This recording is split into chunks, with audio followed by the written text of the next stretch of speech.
Hey there, in today's video I am showing you how I make a handmade journal using zero sewing techniques.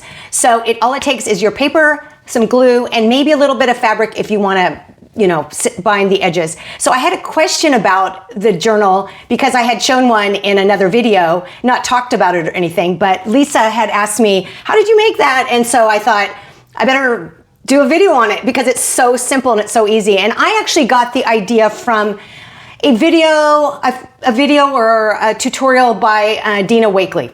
So I need to give her the credit for this, although I'm sure there's tons of people out there who are making these very simple art journals. Just happens to be that I was watching one of her videos and I was like, that is something I can do because it is incredibly easy. And it's a great way, in my opinion, to use up if you have like some decent quality paper, and I don't mean, expensive by that, but I had some random paper and mixed media paper that was just kind of tucked away. And this is a great way to get it out and use it because I tend not to work on individual pieces of paper as much. And so anyway, if you have some papers or things laying around, I would highly recommend that you give this a try because it is so easy. Anyway, have fun and thanks for watching.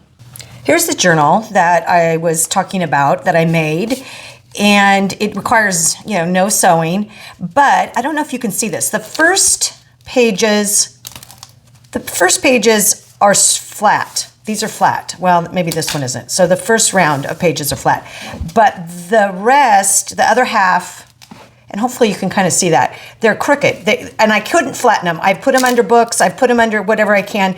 The way they dried, they just did not dry flat. And I think it was because of the glue that I used. So as much as I do really like, I love the idea of making your own journal and not sewing, but I did not like how it turned out in terms of the it's not flat. I don't even know how to say it any other way. Now, I will say the tutorial that I followed from Dina Wakely, she did not use glue. She used double-sided tape. But my stuff takes a lot of abuse, and I just didn't feel like tape was going to work for me. I wanted it to really, gel together. So a few weeks ago, I've got the thought of, what? I'm going to try this again with a different medium. So I'm going to show you the other one that I just made. I actually have not, I'll probably put, how this has a little bit of beige on it. I'll probably do the same thing, paint a little bit here. But I just completed it. Look at that. Look, it is completely, it's a little stuck together there, but it's flat. There is no wiggling, no waviness in the pages at all. Look how beautiful that is. This is going to be so fun to create in. I have not done anything with it, but I had wanted to try one. And then I thought, what the heck? Why did I not try it and show you guys on camera? So the difference was, what I did was I used, instead of a glue, I think I used some remnants of glue and matte medium and different things, a wet glue, very runny glue. I used this Yes paste for this one. Now I will say, this is not cheap, okay? But I have used it a lot. I can't even recall when I actually bought this, but I have never bought a new one, and I'm not quite to the bottom yet. Now I'm getting close, and I'm going to buy another tub of this because it's just great to have on hand for different things that you need a very good, not wet glue paste for. So I don't know if I'm not explaining that well. I feel like I get on camera and I suddenly I cannot say the words that I want to say. I'm stumbling over my words. I wish you were right here and we could just talk and I could just talk normal. But anyway, I love this stuff and the result is beautiful. So I would highly recommend it. Now, I would not say you shouldn't try a matte medium or some other kind of random glue for your pages. You may have a better success with it, and or also even just the double-sided tape. So here's the thing. I think if you have some papers, and I've used this was watercolor paper. This was, I'm going to show you this because I'm going to do another one in the exact same thing, was this, and I don't even know. I have some of these papers and I don't even know what the heck. It's called acrylic. It's substantial paper for acrylic, watercolor, gouache, and other wet techniques. Okay, I don't know where I got it, but I'm like, this will make a perfect one of these journals, because I don't tend to work on paper that often. Although I don't know why. I see all these artists just working on paper and then they frame their stuff or they whatever. So I should probably do that. But because I don't, and I will work in an art journal type of situation, I want to make another one just to show you the steps that I went through. So you do not have to use this paper. I would recommend just whatever paper you have on hand. Although, you know, if you're going to do stuff like this, like look at this is layers and layers and thickness and goodness and collage and all that. You may want a heavier duty paper like a mixed media paper, but then again, you might not. You might just want to put your papers in and let it go how it, you know, let it work out how it works out. I'm using, for the sake of replication, I'm going to use this paper. And so I'm going to show you the steps that I take to make this. Super, super simple. And we will get started with the next step.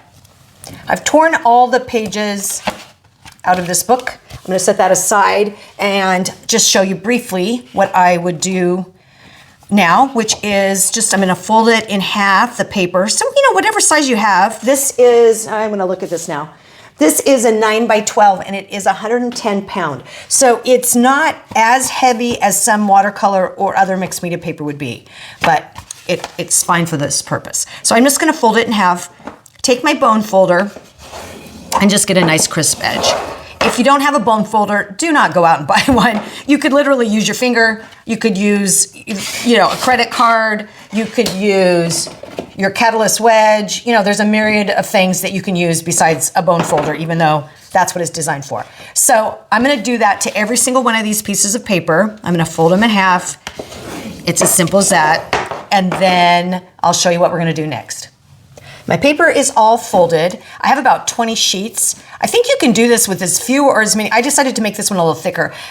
You know, you could do it with 10 sheets, however many sheets you want. Now I am using all the exact same paper, but you could probably mix it up as well.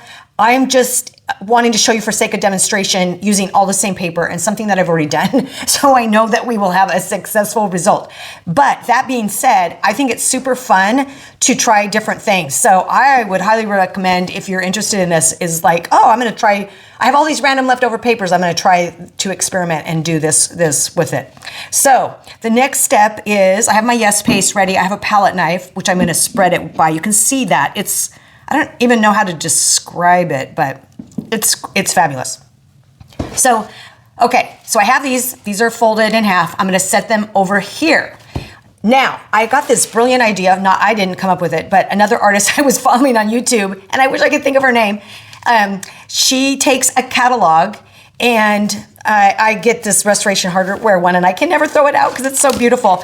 But what she does is I have some that are already glued. She opens it up, and when she's gluing, so if the glue gets outside the edges of this, which I'll show you in a second, then she just turns it, and then it glues to the next page. It glues together. So it doesn't get on your table. You don't have that dilemma of where do I put the sticky stuff that gets on something. I just think it's genius. So I love that idea, and I will try to remember her name. So basically what I do is I take a glomp, you like that word, of the paste, and I just start spreading it on. So I want to cover the whole thing. It does not need to be super thick. This stuff works really well. So as you can see, I'm just spreading it so that it covers every little bit of it. Okay, and that one little glop or part goes pretty far. So just in the fact that you don't need, it's just a thin coat. I just want to show you this first one here. Or I'll show you a couple maybe. So there you go. Okay. Almost got it. And, okay. Do I have it all? I think so. Okay, and you can kind of see in the light, like I can see when I can kind of squat down and look in the light and see that I have it on there. Now, what I will say, so then I'm going to take my second piece, I'm going to line up the edges, so the folded edge together, and this glue, takes a little bit of time to dry, but not crazy, it's not wet, so I'm going to turn this because I did get quite a bit of glue on the outside there. And then I'm going to grab, I just have this, it's like a catalyst wedge. It's called a Bondo. I think it's for cars. And I'm just going to make sure that there is a smooth and clear, you know, like it's glued together and adhered very well. Now, I don't know if you can see this, but I have a little bit of glue here and a little bit of glue here. And I don't have any on that side, which is fine. But what I do typically is, because we're not going to see this side, it doesn't really matter if it's dirty or it gets glue. Obviously, to me, it wouldn't matter even if there was dirty spots on the inside, because I'm going to paint and I'm going to work over the top of that, or collage, or whatever I'm going to do. So, but I am trying to be, you know, slightly careful. So what I'm going to do is, I have these two put together. I'm just going to keep doing this. So the process is pretty straightforward in that I'm going to glue just repeatedly, one after another, until all 20 papers are glued together. So the genius part about it is it's so easy. All it takes is a little bit of time, and I think it gives a great result. And I keep thinking I keep taking these classes or watching these videos on, and they always include a bookbinding, art journal making kind of time. And I do think it's super cool. And at one point, I do have an awl, you know, because I'm a sucker for, what supplies do I need if I ever want to do that? So I've bought not the whole bookbinding kit, but I bought the awl, and I bought, a little set, so that, if the desire ever happens, I could actually do that. So, and obviously at this point it hasn't, but this is just such a great alternative to that. So, okay, so now I've got 3 stuck together, and now I will say, you can see sometimes the glue will start sticking to the other pages, but like I showed you on this one that I did a few weeks ago, even when they stick, they'll come apart. It's fine. And eventually that won't happen at all, where they're stuck together like that. So all the rest of these, you do not want to watch me do it, are going to be glued together. And when I get to the last one, I will show you the next steps, what we do and how it looks. So I think that I'm hoping that's pretty straightforward. Fold in half, glue on one side, put the next sheet down, put the next sheet down, put the next sheet down, until you're completely done with all your paper, or however many papers you want to have in your art journal. So I'm going to finish that. There's no sense even to fast forward it, because boring, but and then I'll come back and show you what I do next. All my pages are glued together, and I did put them under a pile of books for a short time, which I will do again once I'm done videoing this, because I think it just helps to keep everything flat and make sure everything dries flat and smooth, which is what you want, versus the curvy way that my initial one did. Okay, so I'm going to show you what I do. You see, so you could leave your spine like this. I think it would last once it's glued shut. But to finish it off, I think it looks really nice to have just some fabric, any random fabric that you happen to have. This one was a tea-dyed fabric, and I have a little pile of neutral fabrics. Now you could use any fabric you have. If, like, let's just say you have a pillowcase that you're not using, went bad, and you just, ripped it into strips and used it. Some of these, I've been playing around with some tea dyeing and have found a really fun result. This one is not tea dyed, nor is this one, but anyway, I think it's super fun to try out and continue to learn and to embrace new projects like this. So I'm going to kind of figure out what I want to put as my layer here. This one might be a little bit too thin, but not bad. Because it's just, I like the look of the tea dye. I like the irregularities that are in it and the soft neutrals that it makes. Okay, so I like that one. And I typically just rip the edge. I don't cut it, which you could do either one. And you could embellish this further. I'm very simple, obviously. I like a very simple look, but you could do, you could stitch on this, which actually, that's a great idea. Maybe I'll do that next time. You could do stitching. You could add all kinds of different things, buttons, embellishments, just different things. So I would highly encourage you to be very creative when it comes to wrapping this fabric around the edge. So what I do, how I get my fabrics, you can see this was something else. I think this was maybe a tea towel that I found at the thrift store.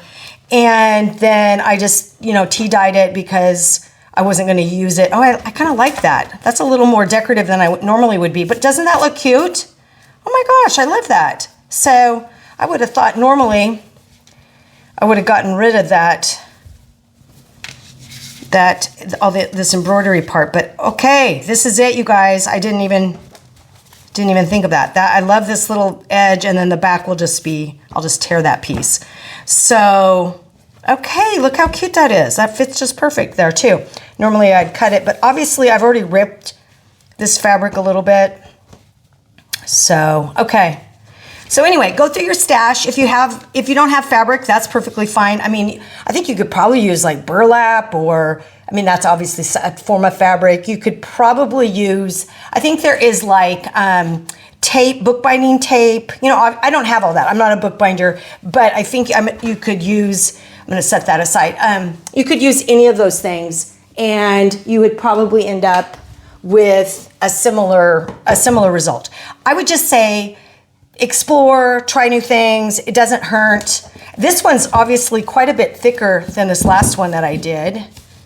And I think, I like the chunky feel of it. So, okay, so here's what I would do next. So enough babbling about all the other things that don't matter. You have your little fabric piece, and mine is just, that is the cutest thing ever. And I'm not prone to, cute, but I do like that. Okay, so and again, you could totally measure, and I could have done something so that this was on each side, but I don't care that it's not on the back. So I'm gonna just have it on the front. And then another thing you could do is, like, I will probably do a light glaze of beige or something over the front of this. You could do that first, and probably that would be smart, but I tend to do things backwards half the time. So I'm just going to come over later with a wash. And like I did on this one, the same thing. I kind of get carried away, but I'll do a light beige. Maybe I'll add a little bit of this undertone to it, so it's kind of similar in, the similar look. But, you get to just do whatever you want. You could actually write on it. There's a lot of things you could do. So back to this. I get so distracted while I'm talking. Okay, so I'm gonna guess, because I'm not measuring, I'm gonna put a little cut right here, and then I'm just gonna tear it. Okay, so I'm gonna go back to and this is getting, whoa, probably have glue or something. Okay, well, it doesn't really matter, because I am gonna paint it, but I got the back dirty. So that's fine, because like I said, I am gonna paint it. Okay, so I'm gonna kind of half measure that. I think that looks good. Make sure I'm on the right side. And I'm just gonna use, and I'm almost out of my Yes paste, because I've done a couple of these projects. And so, but a little goes a long way. So scrape the bottom of the barrel. And I'm just gonna kind of guess it's about here, and just put a layer down the side. There you go. Okay. I like to make sure it's totally covered so it stays on. Now, what's going to happen is I may not have come out far enough, but I can go over that a little bit in a minute. So, and maybe I want it to be a little bit loose. That's always an option. Okay, so now I'm going to smooth it out. Now you could iron your fabric. There's a lot of things you could do to make it a little more perfect, if that is kind of what you like. So now I'm going to kind of go under here. I can feel that there's not enough right there. And I kind of like that fringe edge being, okay, we got ourselves a situation. So I kind of like that fringe edge being not completely tacked down, but this I do want tacked down up here, so I didn't get enough up there. Okay, so the front is on, and I like that result. And so what I'm going to do here is I'm just going to go around, and you could, do this however you want. Obviously, I'm kind of awkward here. I'm gonna get some more. I'm gonna do the spine, and I'm just gonna slather right along the spine. So, and I guess it'll stand here while I'll lay it down. Okay, I am really getting to the bottom. It was a little bit tricky. It's easier when your jar is full, then you just stick it in there. So I may not getting this as much, but I think it'll be fine given that it's being wrapped around. So then I just bring it around and again, kind of make it tight and press down into the glue. And I can feel it's getting it's adhering well.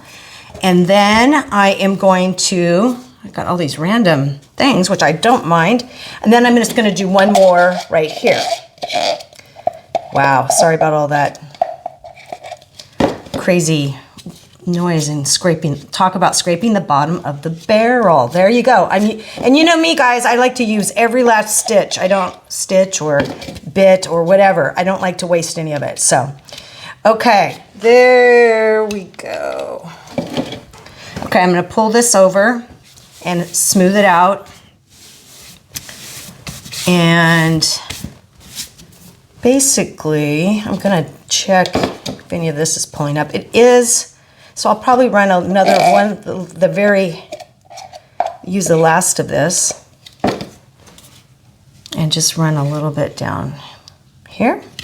And you can keep doing this part until it's as glued as you want it to be. So anyway, okay guys, this is how simple it was to make the little journals. You glue the pieces together, you wrap some fabric around the edge, and that is it. And now, how fun is this? I'm gonna be working, and I do like the idea of having, no ring binding. So I'm kind of moving away from those. I do have a few that, because again, I don't want to get rid of them, but I'm using those up, but I'm really wanting to move more to a art journal that opens flat, that I can work on both sides versus the ring. When there's a ring in there, I tend not to use the left side. It feels awkward to me. I don't want to flip it. So one whole side always gets wasted versus this. I think this is fun to use the whole thing. And you can buy them like this, obviously. And I have one that I have purchased. And so once I use up the other art journals that I'm working in, I have a fresh batch to start. And these I will actually start using right away. These two new ones. And oh yeah, this is way cuter. Look how cute this is. This needs something, doesn't it? But then again, this one looks fine, and it's just nothing because it's gonna get kind of banged up and worked out. So anyway, this one's very large, and I like actually the scale of this size better. But enough jabbering. I hope that this helps you in terms of how to make an art journal, a non-stitched art journal, and I hope you will give it a try and put your own flair on it.